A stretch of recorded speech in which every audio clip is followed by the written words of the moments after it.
Pop star proposes to girlfriend on stage. Brutal backlash threatens to ruin her life. The roar of 50,000 fans at the Staples Center in Los Angeles filled the air as Valentina Hayes dropped to one knee, the diamond ring glinting under the blinding spotlights. "Eleanor, will you marry me?" she declared into the microphone, her heart pounding louder than the bass from the speakers. The arena erupted in a mix of cheers and stunned silence as Eleanor Thompson stepped forward from the side of the stage, her eyes wide with tears, and the realization hit everyone. This wasn't just any proposal. It was to another woman, and in that moment Valentina's picture-perfect image as America's sweetheart pop star shattered forever. Security rushed the stage as phones lit up like fireworks. Valentina pulled Eleanor into a quick embrace, the crowd's energy splitting between ecstatic applause from the front rows and angry shouts from the back. Her manager, Marcus, was already waving frantically from the wings, face pale under the house lights. "What the hell did you just do?" he hissed the second they reached backstage, grabbing Valentina's arm so hard it would bruise. Eleanor stood frozen beside her, still clutching the ring box, her simple black dress suddenly feeling like a spotlight of its own. Valentina's chest heaved. She had planned nothing. The song had ended, the lights had dropped to that soft blue she loved, and the words had simply poured out after 5 years of hiding. Eleanor had been her secret since their sophomore year at UCLA, the quiet photography student who understood every late-night panic attack about image clauses in radio interviews. Now the secret was screaming across the internet in real time. Twitter, now X, was already trending Valentina proposal with screenshots and shaky videos climbing to millions of views. By the time they reached the underground parking garage, paparazzi swarmed the exit like locusts. Flashbulbs exploded against the tinted windows of the SUV as Marcus slammed the door. "Labels on the line," he snapped, phone glued to his ear. "They want you in the office at 7 a.m. This is a morality clause nightmare, Val. Sponsors are pulling out before the sun even comes up." Eleanor squeezed Valentina's hand so tightly their knuckles turned white. "We'll figure it out," she whispered, but her voice trembled. Valentina stared at the ring now on Eleanor's finger, the tiny diamond catching streetlights as they sped toward her Hollywood Hills home. She had imagined this moment 1,000 times, private, safe, just the two of them. Instead, the entire world had watched. Her phone buzzed non-stop. Missed calls from her mother in Texas, texts from her publicist demanding a statement, and one chilling message from her biggest sponsor. "Consider this contract terminated effective immediately." The adrenaline that had carried her through the performance drained away, leaving only cold dread. Tomorrow the headlines would scream her name, and every decision from here would decide whether she kept her career, or kept the only person who had ever made her feel real. The house felt too quiet when they finally slipped inside past the security gate. Eleanor kicked off her heels and sank onto the couch, still in the dress she had worn for what was supposed to be a normal guest appearance. "You didn't have to do that," she said softly. "I would have waited." Valentina knelt in front of her, taking both hands. "I couldn't wait anymore. Every interview where I smiled and said I was single felt like lying to the world and to you. I'm tired of lying." Outside, the first news vans were already parking along the street, their satellite dishes rising like periscopes. Marcus called again at 3 a.m. "Damage control meeting is now mandatory. We're something conservative. And for God's sake, Val, do not post anything until we script it." Valentina hung up and looked at Eleanor, who had fallen asleep with her head on Valentina's shoulder. The ring still sparkled. For the first time in her career, Valentina wondered if the spotlight she had chased so hard was about to burn them both alive. Morning came with a vengeance. Every major outlet ran the story. Valentina Hayes comes out in shocking onstage proposal. Conservative commentators called it a betrayal of her family-friendly brand. Her own label released a terse statement about reviewing contractual obligations. Valentina's mother left a voicemail that simply said, "Call me before this destroys everything your father and I built for you." Eleanor's phone lit up too. Her own parents in Oregon were supportive, but worried about her teaching job at the private academy where parents paid 6 figures for discretion. At the label's glass tower downtown, executives sat around a long table like judges. "The morality clause is clear," the head of NR said, sliding a thick contract across the marble. No public behavior that damages the wholesome image we sold to teenage girls and their parents. We can terminate with cause. Or you can issue a statement calling it a misunderstanding. Say it was performance art, a stunt for the album. Valentina's stomach twisted. Eleanor sat beside her, silent but steady. I'm not lying, Valentina answered, voice low but firm. Not anymore. The room went still. Outside the windows, helicopters circled, already chasing the next angle of the scandal. By noon, the first sponsor had officially dropped her, citing brand misalignment. Ticket sales for the European leg of her tour began plummeting. Marcus paced the hallway, muttering about lawsuits. Valentina stepped into the private bathroom, splashed water on her face, and stared at her reflection. The woman looking back had just risked everything she had spent 10 years building. And for the first time, she wasn't sure she could survive the cost. The press conference Marcus forced them to hold that afternoon turned into a circus. Cameras flashed so rapidly Valentina saw spots even after she closed her eyes. She read the scripted words about love being love and standing by my truth. But the reporters smelled blood. Does this mean your entire brand was a lie? One shouted. Will you still tour with the Christian radio stations that made you famous? Another demanded. Is Eleanor the reason you turned down that Disney movie last year? Eleanor stood off to the side, hands clasped so tightly her knuckles were white, refusing to speak as instructed. That evening the backlash hit a new level. Hashtags cancel Valentina and fake sweetheart trended worldwide. Old photos of Valentina at church events with her family were dug up and mocked. Her mother called again, voice cracking. Your father's had 3 people from the congregation ask if we knew you were like this. We raised you better, Valentina. Fix this before it's too late. Eleanor listened from the kitchen, quietly chopping vegetables for a dinner neither of them wanted to eat. You don't have to choose between me and them, she said when Valentina hung up. But I won't be the reason you lose everything. The label's next move arrived by courier at 8 p.m. A formal letter threatening breach of contract litigation if Valentina did not issue a clarifying statement within 48 hours. The damages they listed were staggering. Lost sponsorships, cancelled radio play, and the European tour now in jeopardy. Marcus advised settlement talks. They're offering a quiet exit package if you play ball. Say it was a drunken mistake on stage. The public loves a redemption arc. Valentina read the letter twice, then tore it in half. I'm not apologizing for loving her. Eleanor watched from across the room, her own phone buzzing with messages from the academy where she taught photography. The headmaster wants a meeting Monday. Parents are complaining. Valentina felt the floor tilt. Eleanor's job had always been the stable one, the one untouched by fame. Now it was bleeding too. They stayed up until 3 a.m. arguing in whispers, Valentina insisting they fight publicly, Eleanor pleading for caution. One of us has to keep a paycheck, Eleanor said finally, tears in her eyes. I can't watch you lose the career you bled for. The next morning brought the first lawsuit filing. A major family-oriented beverage sponsor was suing for $12 million in damages, claiming Valentina's sudden lifestyle reveal had violated the image clause and caused irreparable harm to brand perception. News vans doubled outside the gate. When Valentina tried to leave for a quick grocery run, paparazzi surrounded the car so tightly she couldn't open the door. She reversed too fast, clipping a trash can and scraping the bumper. The photos hit the internet before she even reached the store. Valentina flees reporters in panic. Girlfriend seen crying in passenger seat. Inside the house that night the silence felt heavier than the noise outside. Eleanor bandaged a small cut on Valentina's hand from the trash can incident. This is only the beginning, she whispered. Valentina pulled her close, breathing in the familiar scent of her shampoo. I know, but I'd rather lose everything than lose you. Yet even as she said the words, doubt crept in. The empire she had built, sold-out arenas, platinum records, the house in the hills, was crumbling faster than she could rebuild. Every headline, every dropped contract, every disappointed fan felt like a stone pressing on her chest. Marcus called at midnight with worse news. The label just froze your tour advances. They're preparing to sue if you don't comply by noon tomorrow. And your parents booked a flight. They land at LAX in 6 hours.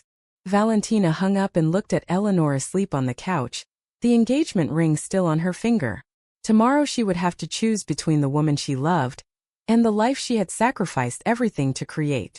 The clock on the wall ticked louder than any stadium beat she had ever performed. Valentina's parents arrived like a storm front. Her mother hugged her stiffly at the door while her father refused to even look at Eleanor. "We're not here to celebrate," he said, setting his suitcase down like a judge's gavel. "We're here to save what's left of your future." They had brought clippings from Texas newspapers calling Valentina a disgrace to Christian values. Her mother cried in the kitchen while Eleanor quietly made coffee, pretending not to hear every word. The label's deadline passed at noon without a statement. By 2 p.m. the lawsuit was officially filed in Los Angeles Superior Court. Valentina sat in her lawyer's office signing documents she barely understood while Eleanor waited outside, scrolling through the latest death threats on social media. One account with 2 million followers had posted, "God doesn't make mistakes, but you did. Repent or disappear." Eleanor forwarded it to their security team without showing Valentina. That afternoon a minor car accident escalated everything. Paparazzi chased their SUV down Mulholland Drive after a secret meeting with a sympathetic producer.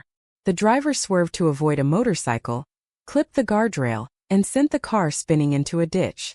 No one was seriously hurt, but Eleanor hit her head on the window and needed stitches. Photos of the ambulance and Eleanor's bloody forehead went viral within minutes. Comment sections filled with blame. "This is what happens when you choose sin over sense." Valentina held Eleanor's hand in the ER, fighting the urge to scream at every flashing camera outside the hospital doors. Back home, the confrontation with her parents reached its peak. "Break the engagement," her father demanded. "Issue the apology. We'll stand beside you at a press conference. You can still salvage your career." Valentina stood between them and Eleanor, voice shaking. "She is my future, not the career." Her mother sobbed, "You're throwing away everything we sacrificed for." Eleanor stepped forward then, voice calm but steel-edged. "I love your daughter. I won't ask her to choose." The room went silent. Valentina's father turned and walked out, slamming the door so hard a picture frame fell. That night Eleanor's academy called. The board had voted to place her on administrative leave pending review of community standards. Valentina watched Eleanor hang up the phone, face pale.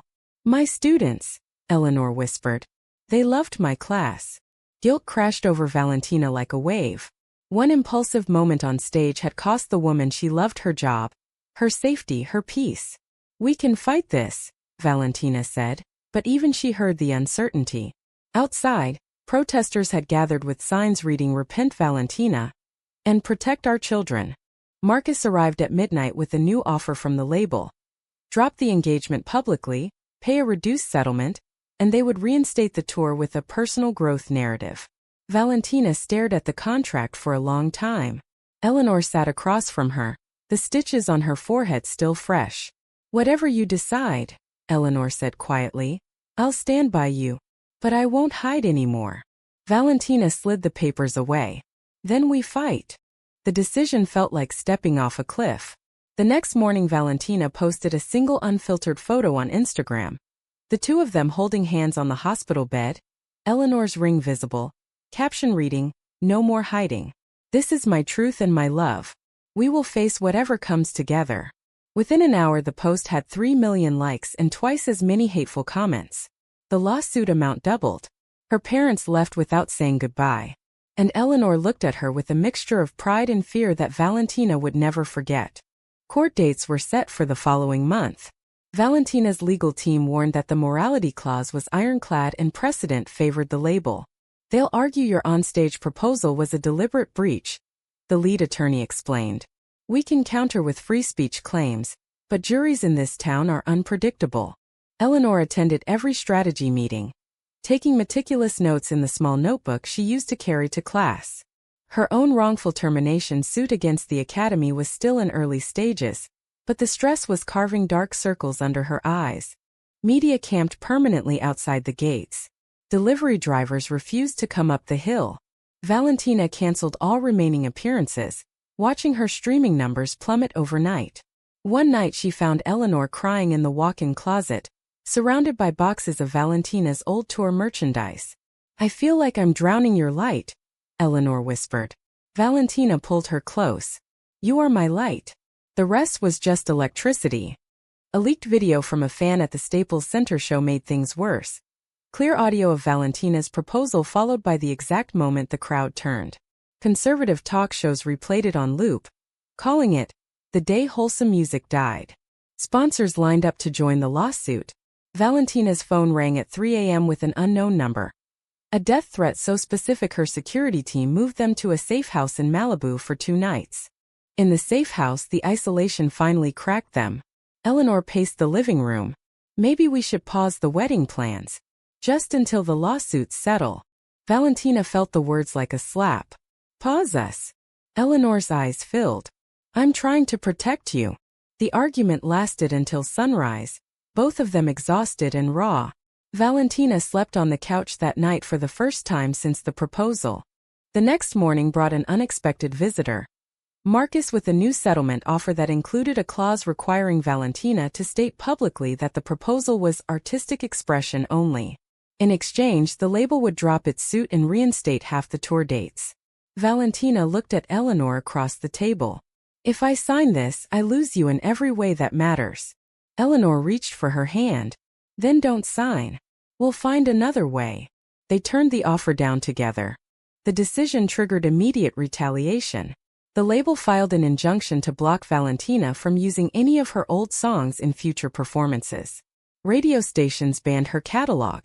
Eleanor's family flew in from Oregon offering their beach house as a refuge, but the drive south became a gauntlet of paparazzi. By the time they reached the coast, Valentina's nerves were shredded. That night on the beach under a sky full of stars, Eleanor slipped the ring off her finger and held it out. "I love you enough to let you go if this is killing you." Valentina closed Eleanor's fingers around the ring. "Then we both live or we both burn. No middle ground." The civil trial began on a rainy Tuesday in downtown Los Angeles. Valentina sat at the defense table in a simple black suit, Eleanor beside her in the gallery wearing the same dress from the proposal night. The plaintiff's attorney painted Valentina as a calculated opportunist who had used her platform to push an agenda. She knew exactly what the contract said and chose to violate it for personal gain. Valentina's team countered with arguments about authenticity and changing cultural norms, but the judge looked skeptical. Outside the courthouse each day, protesters grew louder. One afternoon a bottle was thrown, shattering against the steps near Eleanor's feet. Security rushed them inside while Valentina's heart hammered against her ribs. That night in their hotel room, Eleanor finally broke. "I'm scared for us, not just the money. What if they take everything and we still lose each other?" Valentina held her until the shaking stopped. "Then we rebuild from nothing. Together." A breakthrough came mid-trial when a former label executive agreed to testify that the morality clause had been selectively enforced. Straight artists had committed far worse indiscretions without consequence. The testimony shifted momentum, but the victory was short-lived. That same evening Valentina's mother called from Texas.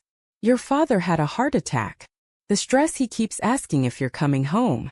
Valentina booked the first flight out, leaving Eleanor to face the media alone for 2 days. In the hospital in Dallas, her father looked small in the bed. "I was wrong about a lot of things," he whispered.